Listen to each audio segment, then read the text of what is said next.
We've had an interesting fungus appear in our formal carpet garden, and you might be seeing an appearance of this in your own lawn. And so today with us is Betsy Hudgins. She's the Plant Disease Diagnostician, and she's going to explain a little bit about this fungus and its lifestyle. Thanks for coming out, Betsy. Oh, you're welcome.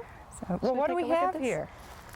What we're seeing is a slime mold, which is like a fungus, although it doesn't cause disease. It's rather more or less a saprophyte that eats bacteria in the gardens.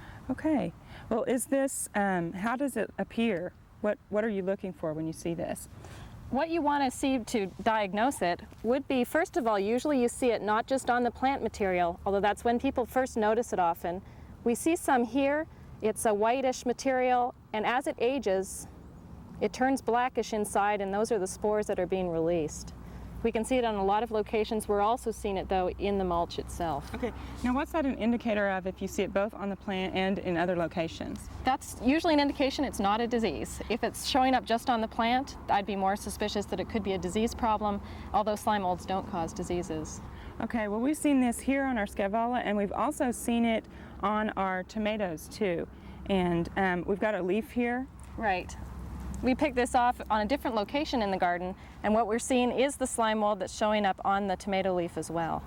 Okay, but people don't really need to worry about this. It's just an interesting thing to watch. Yeah, it will disappear within just a few weeks probably. What happens is it's growing more or less in the soil or in the mulch, and you don't see that phase. At one point, though, it starts to want to produce spores, and it comes to the surface, and we see it then. Okay, what kind of weather conditions trigger this happening?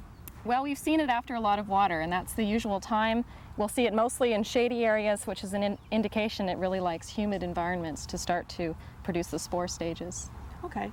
Well, this slime mold is a whitish color, but Yep. Can it take on different appearances? It can. One very similar to this that we see in gardens is a brownish color. Another one's very yellow.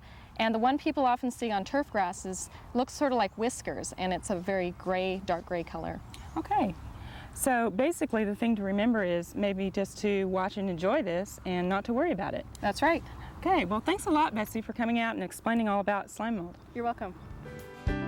We hope you've enjoyed this classic from the Oklahoma Gardening Vault. Remember, even though these tips and techniques are timeless, there's always something new to learn in the world of gardening. By subscribing to both Oklahoma Gardening and OK Gardening Classics, you'll have access to a wealth of gardening knowledge, both classic and contemporary.